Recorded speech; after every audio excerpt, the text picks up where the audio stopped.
paciente terminar en una resección intestinal, por eso pues hay que hacer el procedimiento quirúrgico.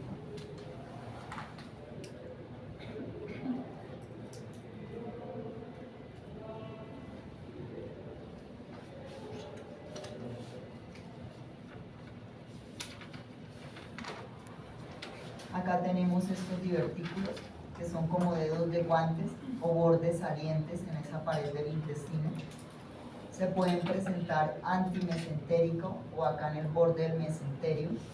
Pueden ser únicos, pueden ser varios, depende de cómo se dé en el paciente. Generalmente son asintomáticos, es decir, que nosotros podemos tener divertículos y no saber, porque casi siempre se van a diagnosticar de forma accidental, es decir, que nos operan por otra causa y específicamente se dan cuenta que el paciente adicionalmente puede tener un divertículo. ¿Qué sintomatología presenta el paciente con divertículos? Usualmente trastornos digestivos, son pacientes pues, que no tienen buena alimentación, se puede inflamar la vía biliar como las colangitis, las pancreatitis. Ya en caso extremo, cuando la debilitación es muy grande, se puede perforar la pared y el paciente puede terminar en una peritonitis, entonces que sería pues lo más grave, pero generalmente, inicialmente, si dan sintomatología, que solo lo hace el 5%, los demás no dan síntomas, sino que se localizan de forma accidental. O de pronto el paciente se le está realizando otro tipo de exámenes y en la parte de la imagenología se determina la presencia de los divertículos. Entonces tenemos acá la parte del Meckel, que es el más frecuente. Siempre que se opere un paciente de apendicitis, hay que hacer exploración del ilion distal. Esto se localiza usualmente a 100 centímetros, es decir, 1 metro del ilion distal, por lo tanto, siempre hay que hacer una inspección. Se encuentra en el 2% de la población, igual que en hombres o mujeres, y básicamente se da por un cierre incompleto del conducto mesentérico. Pero pues se localiza de forma accidental. No íbamos a operar el paciente por esa causa, sino por ejemplo de apendicitis y adicionalmente se encuentra un Meckel. Dependiendo del criterio del cirujano, esto es un Meckel, acá estaría el ombligo, conducto mesentérico porque es una persistencia de ese conducto que básicamente hay que quitarlo porque puede dar cuadro de obstrucción. Entonces este Meckel ya es más grande. Por lo tanto, generalmente acá podemos emplear una sutura mecánica, lineal cortante, acá sería simplemente hacer la aplicación de la doble fila de grapas y la sutura era el corte para evitar que posteriormente esto se perfore y el paciente termine en cirugía. Asintomático, si se complica, el paciente puede tener hemorragia de vías digestivas o básicamente ese divertículo se puede inflamar. Usualmente en los adultos, si se inflama en el 10 al 15% de los casos, pues se puede perforar la pared, que sería lo más grave.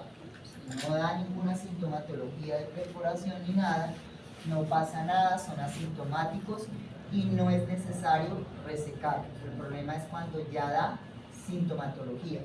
Se evidencia en imagenología, si se hace una ecografía, se evidencia, si se hace un TAC también se evidencia, entonces sería pues una indicación para hacer la resección de ese componente.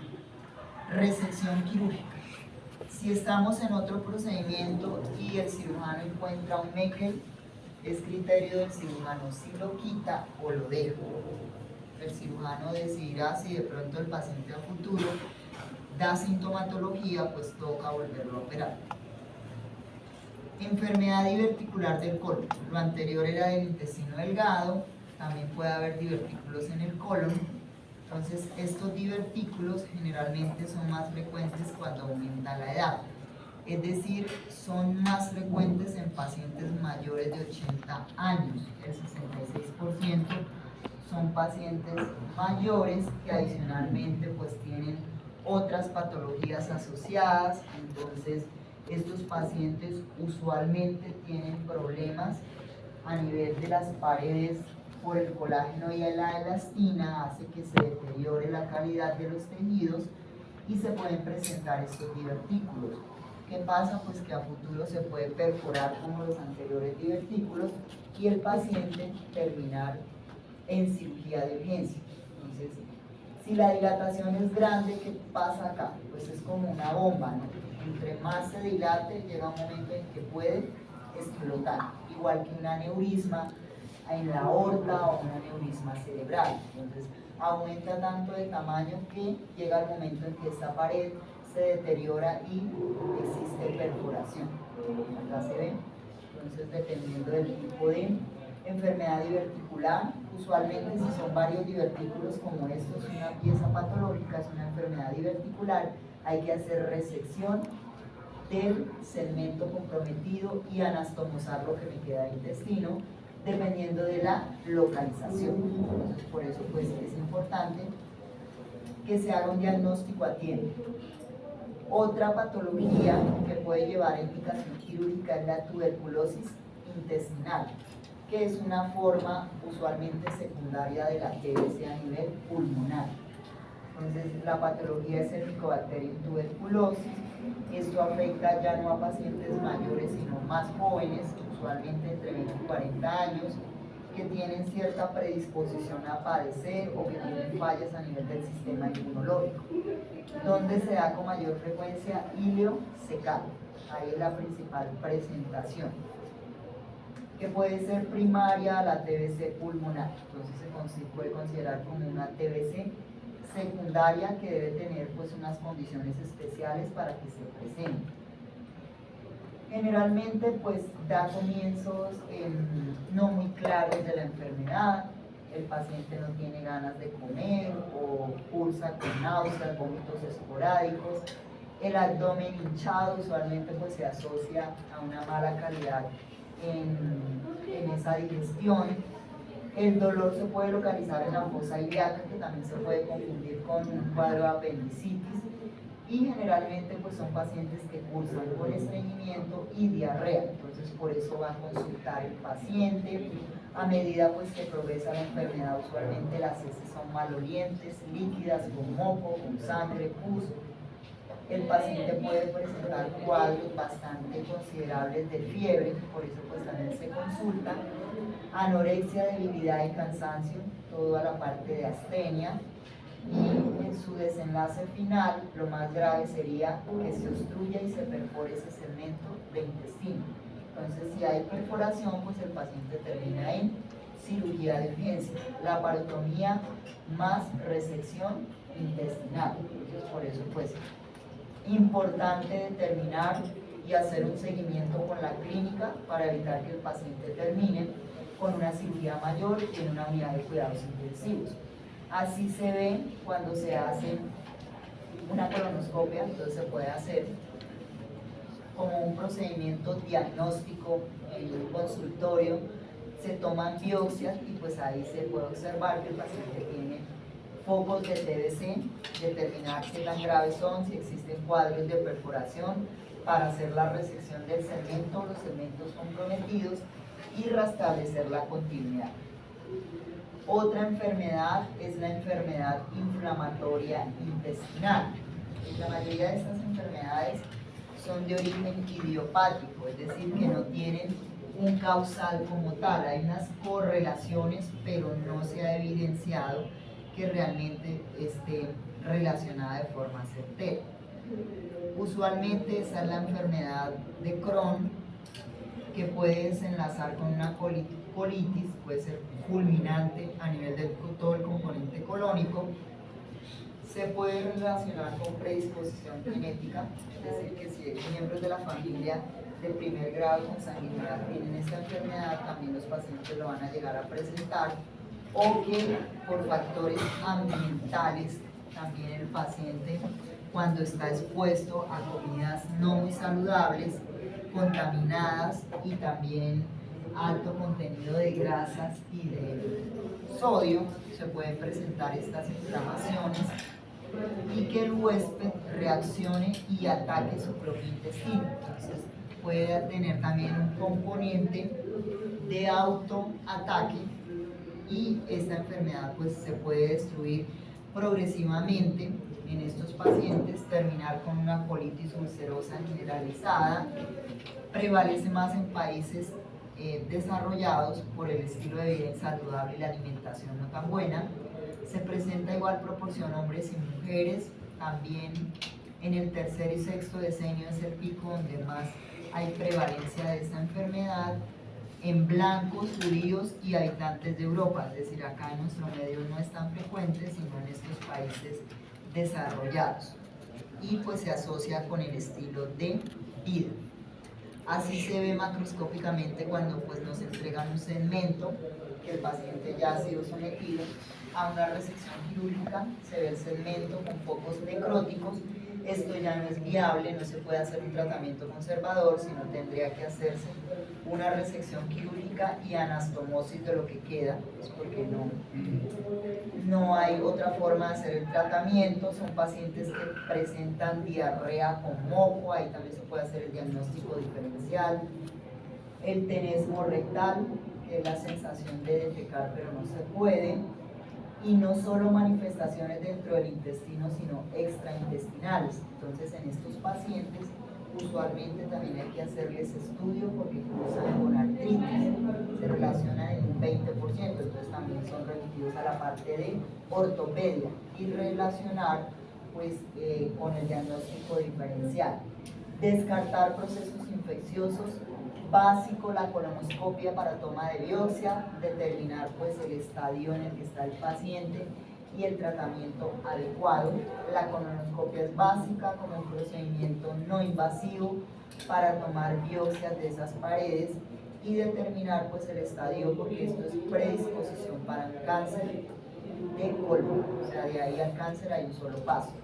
Hay un riesgo de cáncer bastante amplio. A mayor edad el riesgo aumenta, a menor edad pues el riesgo disminuye. Por lo tanto, pacientes de 25 años tienen solo un porcentaje de riesgo de adquirir obesidad del 25%, de 30 al 35%, de 35 años el 45%, y ya pacientes mayores o de 40 años tienen un riesgo bastante alto de que esa colitis ya pase de una inflamación a un cáncer, el 65% usualmente. Si en la colonoscopia se ve esta parte de estrechez colónica, entonces se relaciona pues un signo de alarma. Y básicamente pues son pacientes que se recomienda hacer colonoscopias al año, por lo menos una al año, porque si ya el colon está estrecho, la probabilidad de que termine un CA de colon es bastante grande. Entonces por eso hay que hacer un seguimiento. La enfermedad de Crohn como tal, que son procesos inflamatorios a nivel del aparato digestivo, que usualmente se afecta con mayor frecuencia el intestino delgado, seguido del grueso, y ambos en un 30%, pero casi siempre la afectación es en el delgado. No se conoce el causal exacto de esta enfermedad. Hay relaciones, pero pues no es la última palabra. Ligeramente más frecuente en mujeres, blancos, judíos. Las personas fumadoras tienen un alto riesgo de padecer la enfermedad de Crohn, básicamente pues por la parte del estilo de vida y lo que causa el tabaquismo asociado. Entonces tenemos acá una resección intestinal asociada a enfermedad de Crohn. En la parte mucosa se ven estos focos, ¿sí? Y entonces ya acá se va a deteriorar la pared intestinal como tal, por lo tanto el tránsito intestinal va a estar interrumpido. Por eso pues es indicación hacer la resección de ese segmento comprometido. ¿Qué va a presentar el paciente? La triada es frecuente. Son pacientes con dolor abdominal, diarrea y pérdida de peso. Por eso consultan, pero pues hay que descartar porque hay otras enfermedades a nivel gastrointestinal que también dan esta triada, como el adenocarcinoma gástrico. Son pacientes que tienen mala alimentación, cursan con cuadros de anorexia, fiebres aftosas a nivel de la mucosa oral, fisuras y fístulas perianales es frecuente. Entonces no solo los pacientes que tienen enfermedades de transmisión sexual o problemas a nivel inmunológico, sino también los del Crohn. Pueden estar asociados con estas fisuras. Esta enfermedad de Crohn a futuro se puede perforar y formar abscesos abdominales, entonces también se puede convertir en una laparotomía y aumenta el riesgo de cáncer colorectal, es decir, que estos pacientes con Crohn también necesitan colonoscopia, toma de biopsia para hacer seguimiento periódico y que no se malignice esta patología. Generalmente pues así se ve en una colonoscopia, que esto se hace bajo sedación en un consultorio, el cirujano toma biopsias de estudio para descartar un cáncer de colon generalmente. La tomografía también abdominopélvica contrastada, se pueden observar focos inflamatorios, disminución en el calibre o estrechez que también se asocia con el cáncer de colon. ¿Cuál es el tratamiento para el Crohn? Si está obstruido, hay que mirar si ya formó abscesos, fístulas, pues requiere resección quirúrgica. En caso de que exista también dilataciones de esa porción comprometida o inflamaciones fulminantes o que el paciente empiece a sangrar, o la relación más grave que es el cáncer, pues el paciente necesita una laparotomía de urgencia para mirar el segmento o los segmentos comprometidos y realizar el tratamiento adecuado. Entonces, la imagenología es muy importante en cualquier tipo de patologías del sistema gastrointestinal.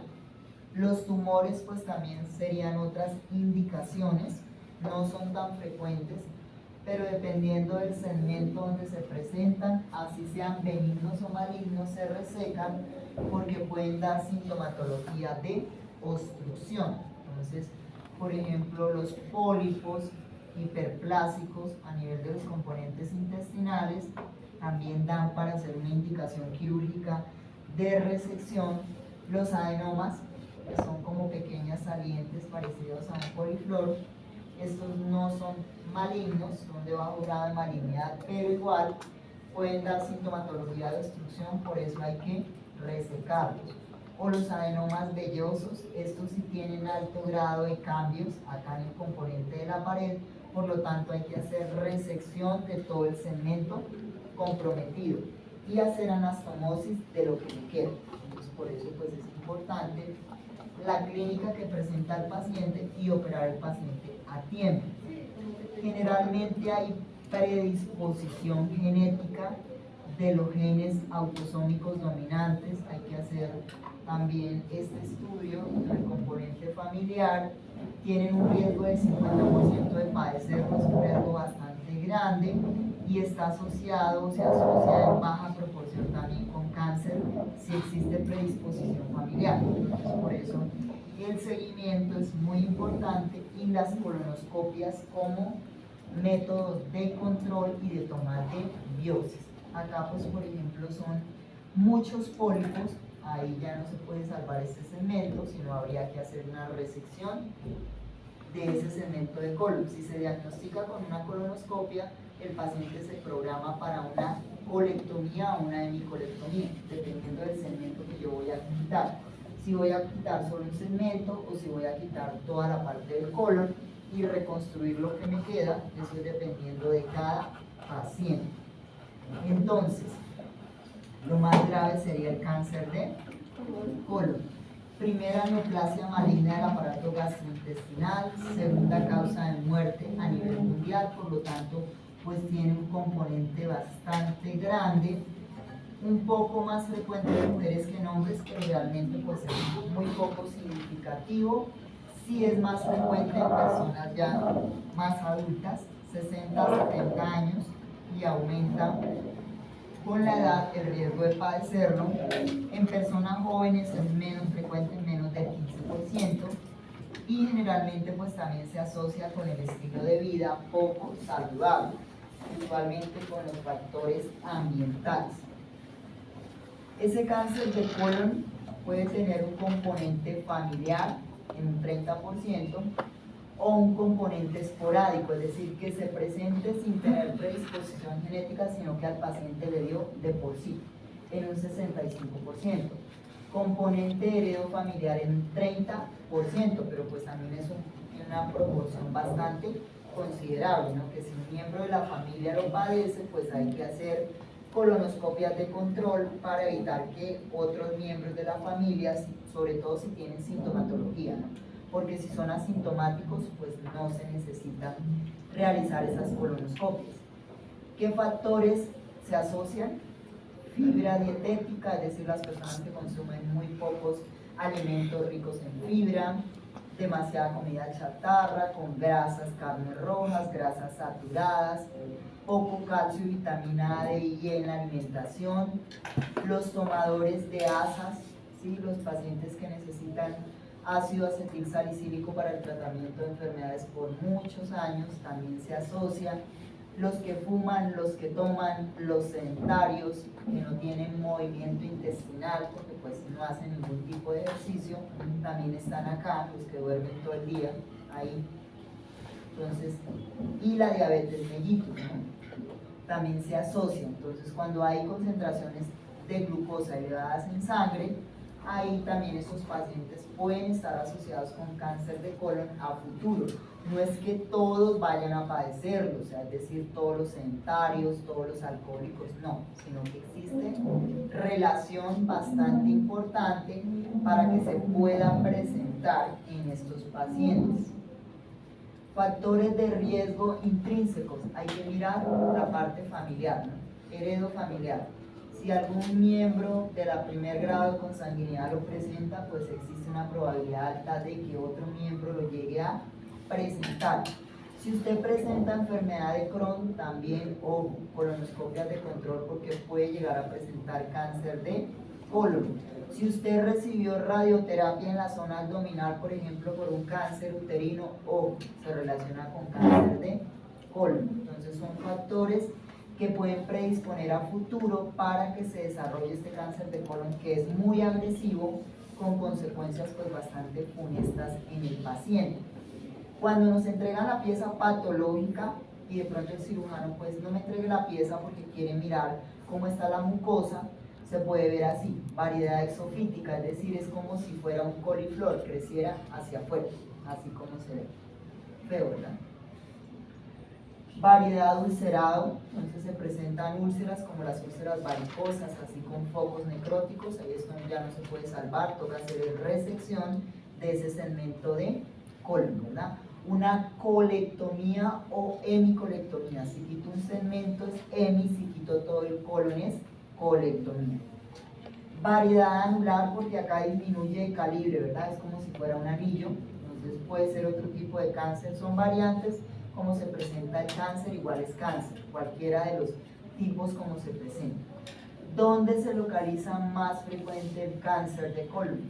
En la parte baja, a nivel recto sigmoideo, el 10%, sigmoideo del colon, acá 23%, 25%, y en la parte rectal entre un 18, 19 a 21%. Es más frecuente en esa parte del piso pélvico que en la parte superior. Por ejemplo, en el ciego, usualmente entre un 15 al 17%. Colon ascendente entre un 8 a un 12%, el transverso entre un 13 a un 15% más o menos, y el descendente no es tan frecuente, 4 a 6%, siendo más frecuente en esta parte más baja. Colon sigmoideo, la parte recto sigmoidea y el recto como tal.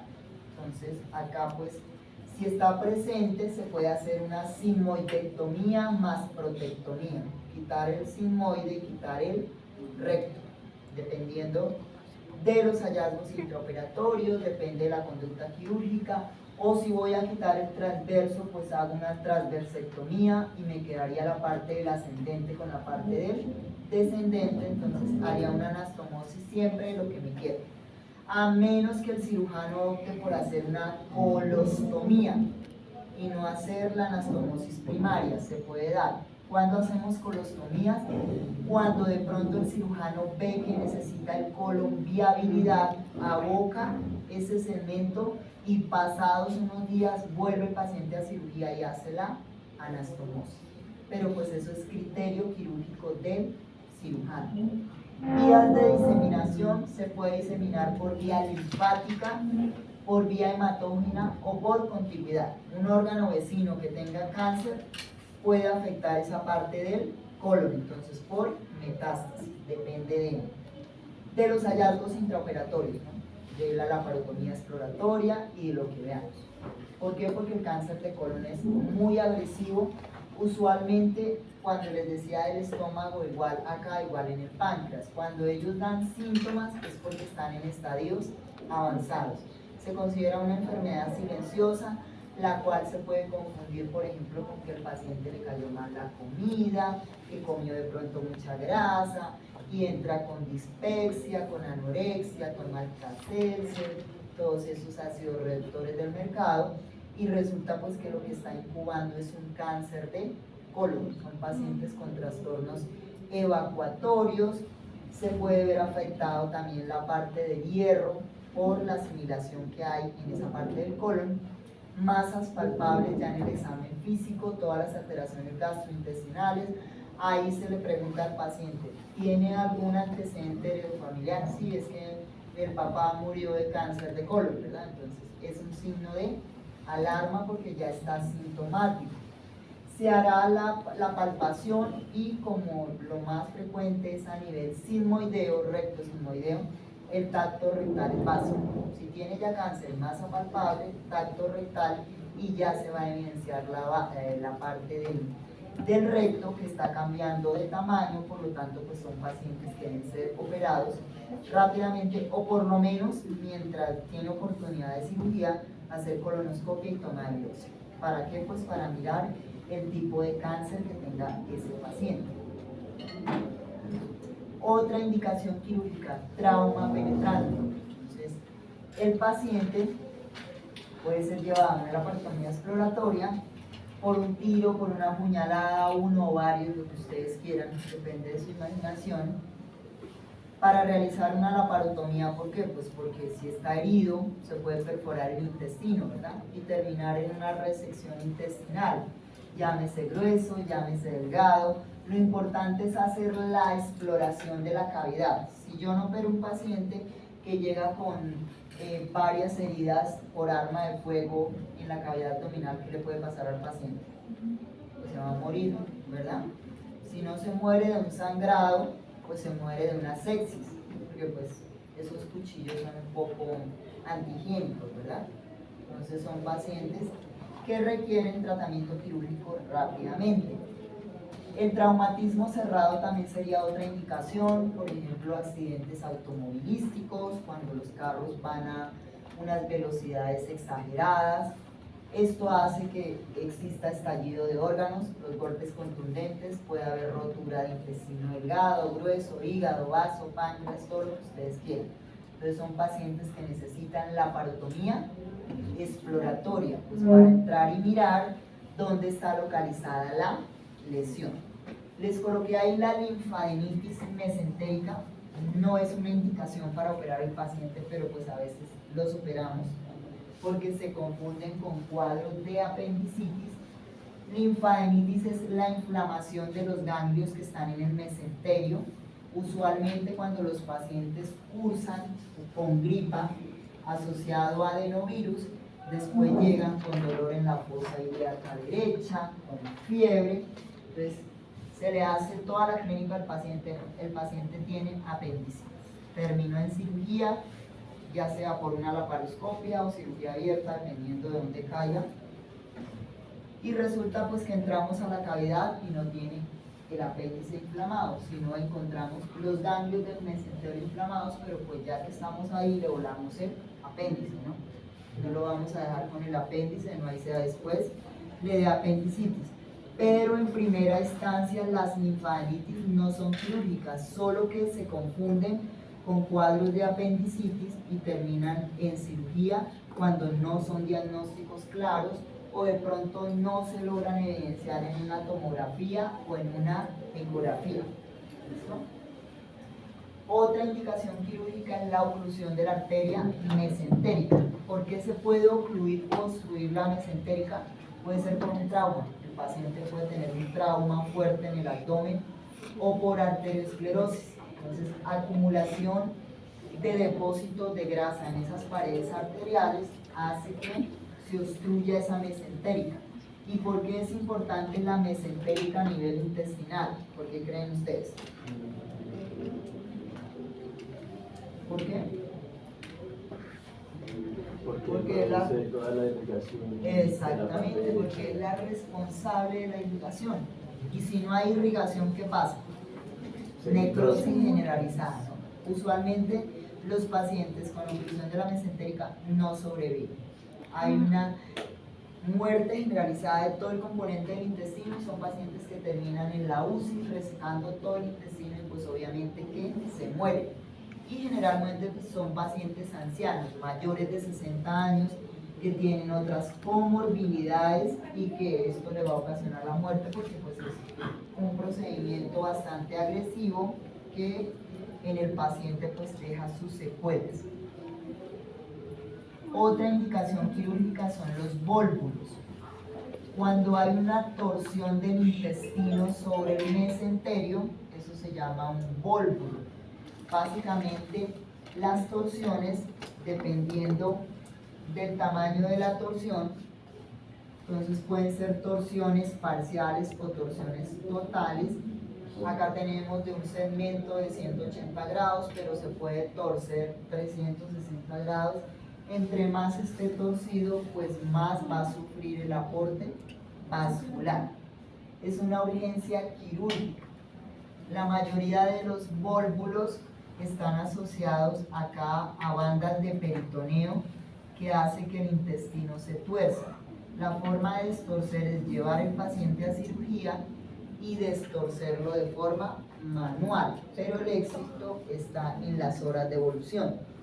A mayor tiempo de evolución de este cuadro, menos pronóstico favorable para el paciente, porque ya está torcido, si no se desentorcha ya hay necrosis y el paciente termina en una resección amplia, ¿sí? Entonces, urgencia quirúrgica que mata cualquier cirugía programada. Si no hay sala de urgencias, cancelen programa o algo, pero hay que pasar rápidamente el paciente.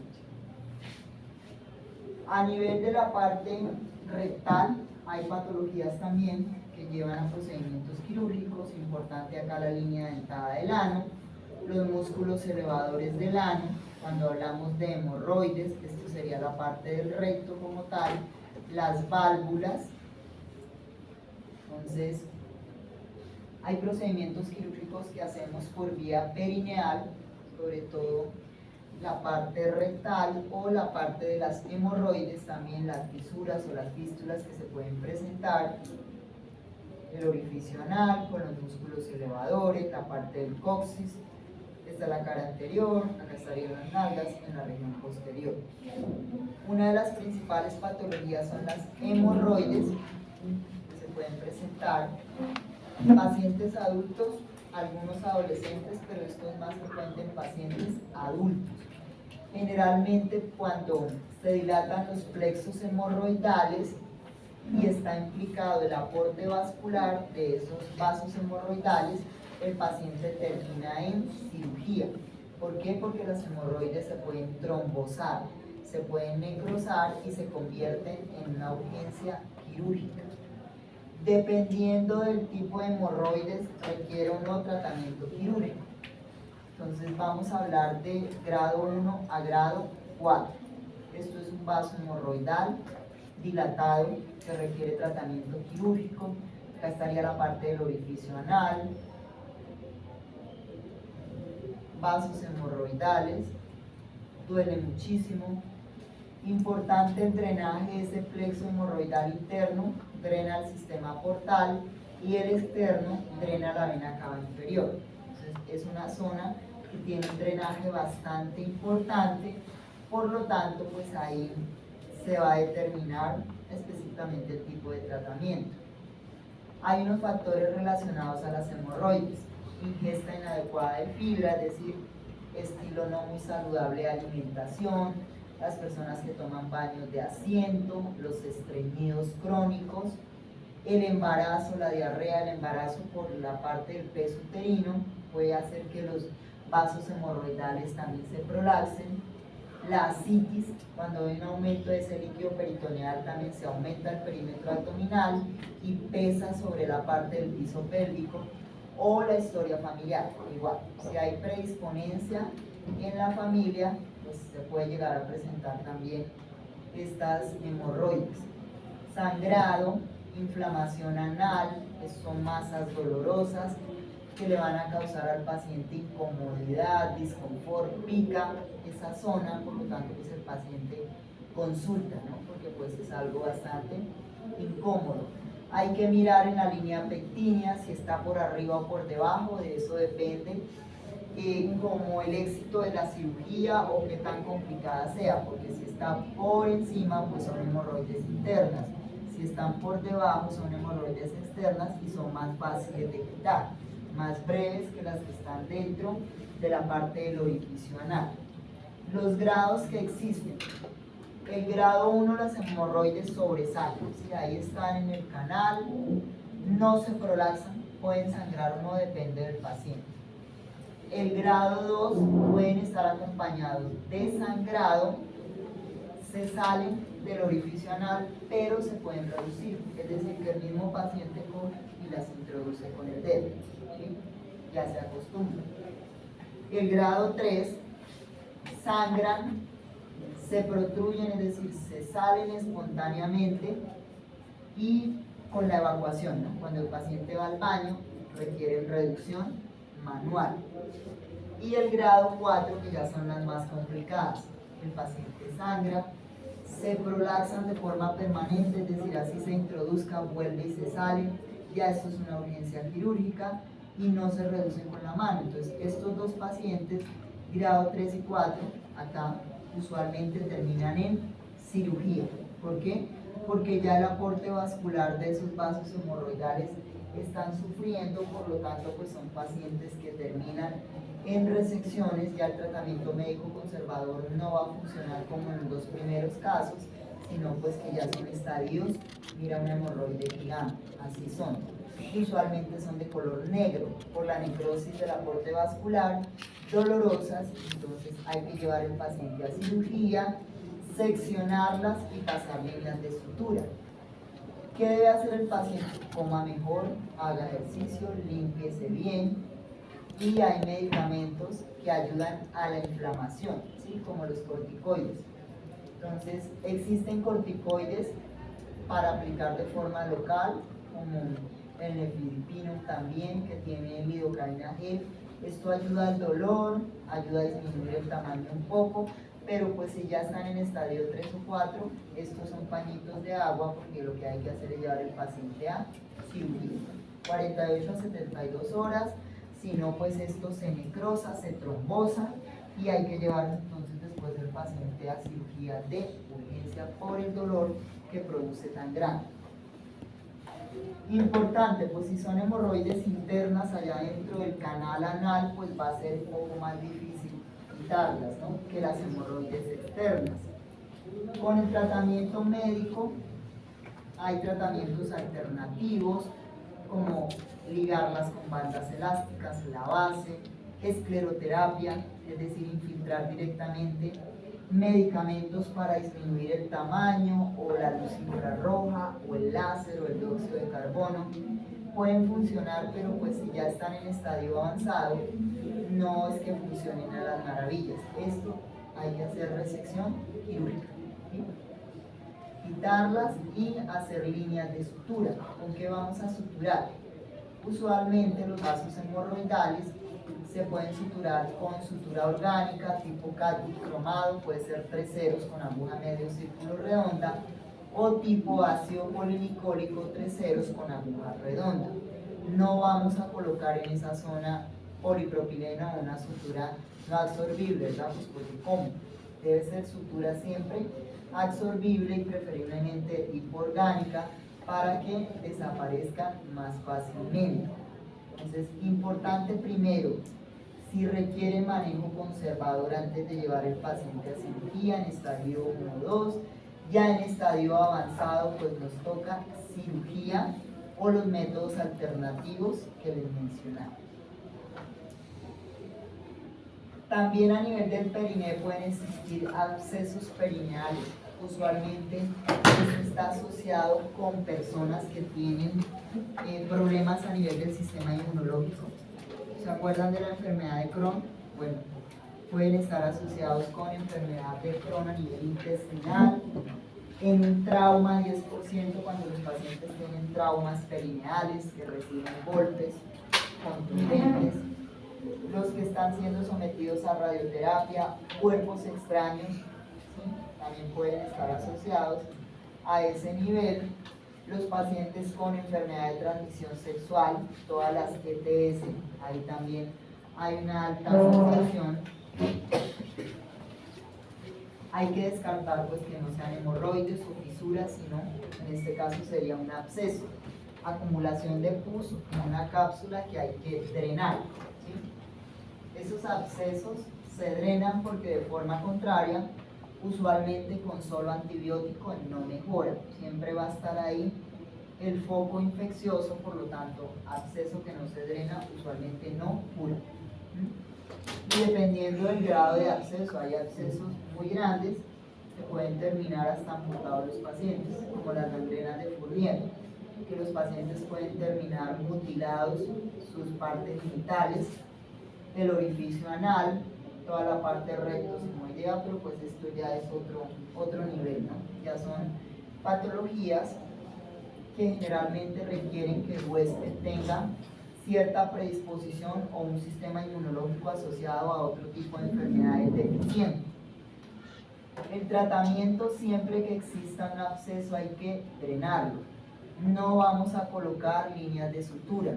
Siempre en los abscesos, en lo posible, no se colocan líneas de sutura. ¿Por qué? Porque si yo dreno el pus que hay contenido en esta cápsula y le pongo puntos, ¿qué pasa? Se sobreinfecta la zona y vuelve nuevamente a aparecer estos abscesos. En este caso, depende del recto donde estén localizados, se llaman abscesos anorrectales. Si no es un absceso, sino una fístula anal, una fístula, acuérdense que es una comunicación anómala, ¿sí? Entonces, estas comunicaciones a nivel del ano también hay que estudiarlas, descartar que exista enfermedad de Crohn, que el paciente puede terminar en una sepsis, ¿sí? Asociado a estas enfermedades. Entonces hay que hacer un seguimiento porque puede ser un paciente con defecto en el sistema inmunológico. Si tiene esta fístula o comunicación anómala, esta sería la línea dentada, sería un absceso o una fístula interna, se puede comunicar con la piel perineal, entonces son pacientes que van a tener salida de pus a la parte perineal, que huelen terrible, entonces por eso hay que llevarlos a cirugía. No se colocan líneas de sutura, solo es abrir esa parte, incidir el absceso, drenar muy bien, lavar muy bien, y eso cierra por segunda intención. Acá, por ejemplo, están canalizando esa fístula o comunicación anómala, puede ser con una sonda acanalada o con cualquier tipo de sonda para mirar hasta dónde va el trayecto, incidir y lavar muy bien esa zona, que sería lo primario que se hace.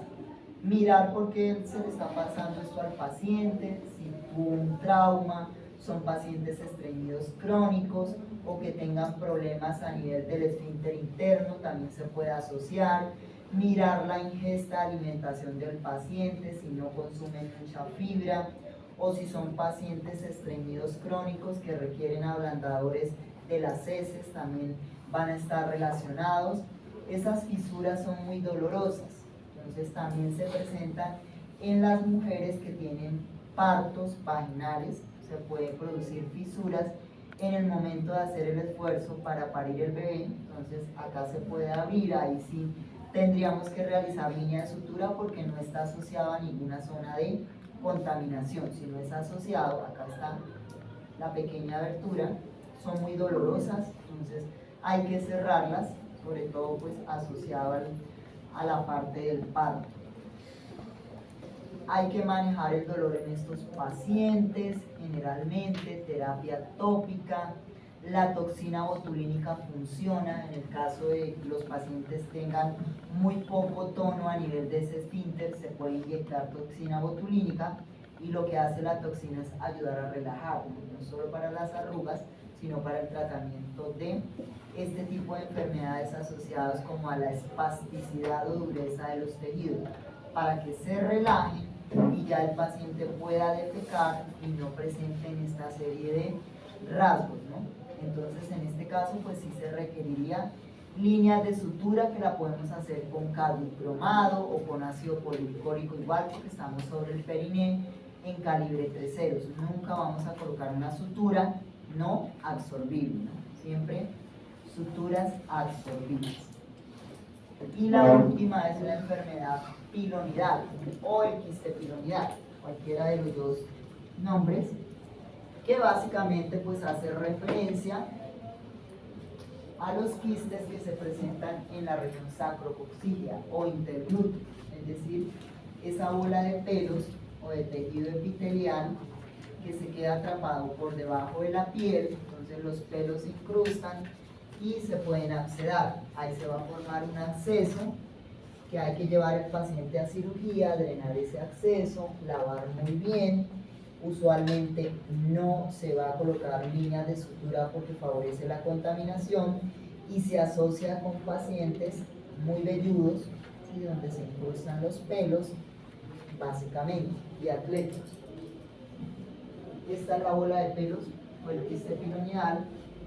Lo que hacemos ahí es drenar ese pus muy bien, lavar muy bien, puede ser con solución salina, puede ser con solución salina isoína en solución, y colocar ahí solo gasitas y esperar que cierre por segunda intención. No vamos a colocar ninguna línea de sutura. Entonces, generalmente pues son procedimientos que se pueden hacer por urgencia, depende si ese quiste se puede romper y hacer que el paciente se lleve rápidamente a cirugía, o lo podemos programar. Drenaje de quiste pilonidal o de acceso pilonidal, a eso hace referencia. Atrapamiento de tejido epitelial por debajo de la piel que hace que se infecte y por lo tanto requiere incisión y el drenaje de esa zona. Entonces, eso es lo relacionado con la